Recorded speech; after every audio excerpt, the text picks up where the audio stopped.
am here to talk about transformative constitutionalism and judicial activism. The judge infuses life and blood into the dry skeleton provided by the legislature and creates a living organism appropriate and adequate to meet the needs of the society, is the observation made by Justice P.N. Bhagavathi, the pioneer of the concept of judicial activism. My topic for today's talk would be judicial activism and transformative constitutionalism. And before discussing about the topic, I think it would be appropriate to know what is judicial activism and its discussion. And this discussion would also comprise of how judicial activism has completely changed the scenario of the principles in the Constitution by evolving many unenumerated fundamental rights. And what are the effects of NGOs in the process of judicial activism? Then what are the reasons for less implementation of these guidelines given by the Supreme Court in the process of judicial activism? So let us know what is judicial activism. Judicial activism means the active role of judges in the process of lawmaking. Due to the vacuums present in law, when parliamentarians fail to fill these gaps, judiciary has to step into the shoes of legislature to protect the society, as judiciary is the last resort available to people. There lies a very thin line of difference between judicial activism and judicial review. The power of the judiciary or the power with the judiciary to act as a referee, not including the power to participate in the process of lawmaking, and its execution is known as judicial review. And judicial review has been recognized as one of the basic feature or basic principle, basic doctrine of the Constitution in the famous landmark case of Keshwananda Bharati versus State of Kerala.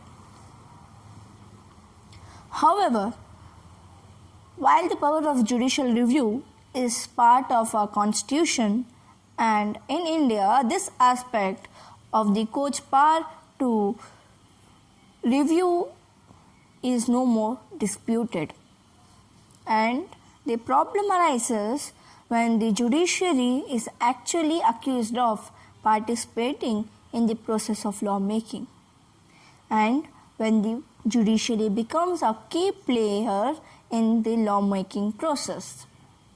This move of judiciary is termed as judicial activism. The main reasons for the emergence of judicial activism are failure of responsible government to perform their administrative functions with integrity, pressure on the judiciary to take up activist role to aid and protect the fundamental rights and freedom of its citizens, enthusiasm of the judiciary to engage itself in social reforms and changes, vacuums in the legislations, lack of exposure of the legislators to the social issues, role of judiciary as a protector of fundamental rights, and command and faith on the judiciary in the minds of the people. So moving on, let us see how judicial activism has completely changed the scenario of the principles in the Constitution by evolving fundamental rights. What is the history of judicial activism? Judicial activism has a history more than 50 years. In the beginning, the role of judiciary was so conservative that it interpreted the Constitution in a very static and traditional manner, and this landed in controversies. Later, during the period of Mrs. Gandhi, she advocated the concept of committed judiciary. The logical end of this process of thinking was the suppression of Supreme Court judges, transfer of judges, declaration of emergencies, and so on. Judiciary was at the verge of falling in the line with Mrs. Gandhi's concept of committed judiciary, but Justice H.R. Khanna's minority judgment in ADM Jabalpur vs. Shivakant Shukla saved it. Suppression of Justice H.R. Khanna further nurtured the concept of judicial activism. Thus, emergency era as the first important phase of judicial activism. In the same way, the Supreme Court of India has delivered many landmark judgments concerning fundamental rights.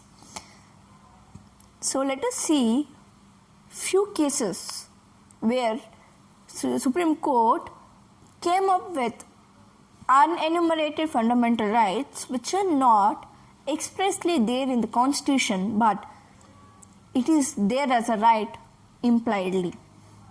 So in the case of Ramlila Maidan versus Home Secretary Union of India, right to sleep, Sri Ram Food and Fertilizers case, that is MC Mehta versus Union of India, right to get pollution free water and air.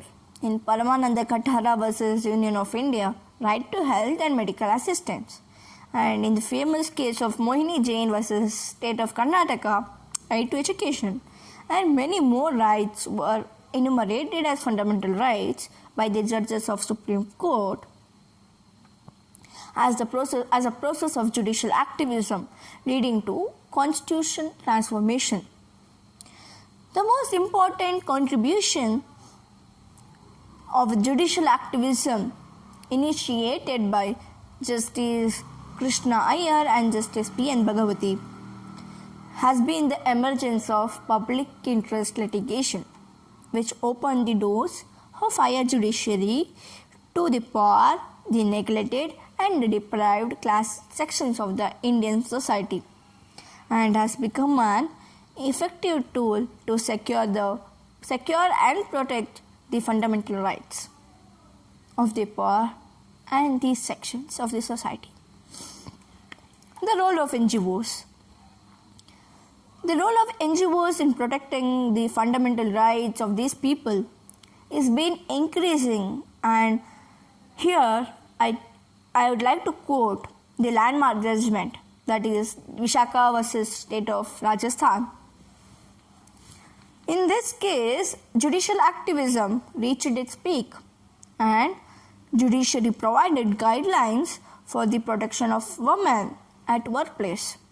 This paved the way for the guidelines for women's safety at workplace, leading to transformative constitutionalism. In the same way,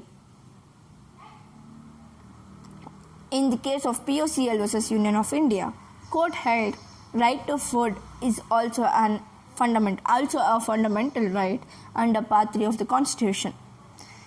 In the recent judgments of Shahera Banu versus Union of India, the Supreme Court of India has tried to bring reformation and transformation by declaring triple talaq unconstitutional. So let us move on to see what are the reasons for less implementation of the guidelines of the Supreme Court.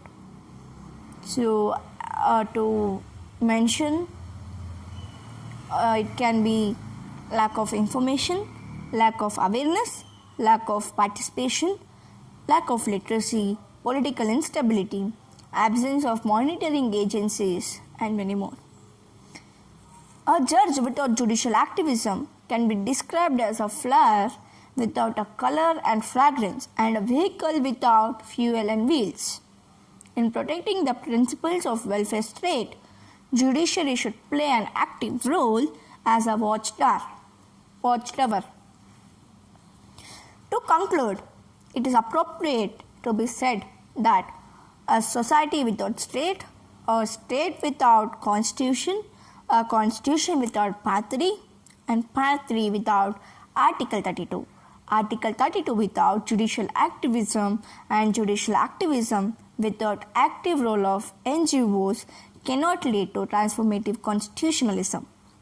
Justice delayed is justice denied, and the purpose of having a constitution is to transform the society and secure the ideals of constitution by providing and protecting justice, liberty, equality and fraternity.